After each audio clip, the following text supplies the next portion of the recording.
नमस्ते friends, आपलं सर्वांचं स्वागत आहे. आपण पाहूया बाळूमामाच्या नावानं चांगभलं. आतापर्यंतच्या भागामध्ये आपल्याला असं पाहायला मिळते की बाळूमामा हे कर्नाटकामध्ये आलेले असतात. त्यांना अप्पाचा असा कॉल मिळालेला असतो की तू काही कर्नाटकला जाऊ नकोस, ते काही तुझ्यासाठी चांगलं नाही आहे. तरीसुद्धा बाळूमामा आपल्या भक्तासाठी येतात. पुढे आपण पाहतो मामा सर्वांची त्या गावातील गारणं सोडवू लागतात. त्या गावातच एक व्यक्ती असतो जादूटोणा करणारा.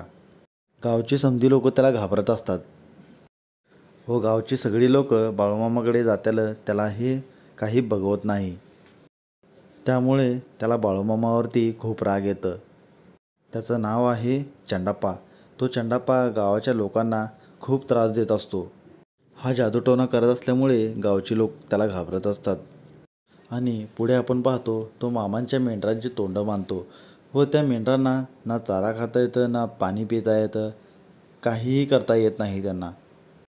मामासनी हे समजून जातं की हे चंडाप्पाचंच काम आहे म्हणून. गावातले सर्व लोकांना समजून जातं की मामांच्या मेंढरांची तोंड बांधली आहेत म्हणून. मग सर्व लोक ते तळावर येतात आणि मामांना विचारतात काय झालं म्हणून. असेच 2-3 दिवस निघून जाते व भुके असलेले मेंढरे त्यातले 30 मेंढरे मरून जातात. हे पाहून बाळूमामा खूप रडत असतात. गावची सगळी लोक त्या चंडाप्पाकडे जातात आणि म्हणतात त्या मेंढरासनी तेवढं बरं कर बाबा. आणि चंडाप्पा म्हणतो मी काय केलं, मी काय नाही केलं ते, आणि ते मला नाही जमत तसलं काय.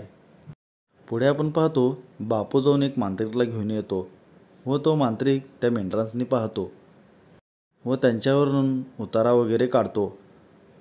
आणि तो बापूला म्हणतो आता चारा पाणी ठेवा त्यांच्यामोरं आणि खात्यात का बघा. तरीसुद्धा ती मेंढरं काही चारा पाणी खात नाहीत.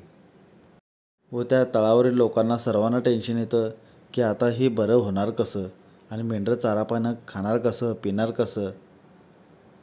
पाहूया आपण पुढच्या भागामध्ये काय घडणार आहे.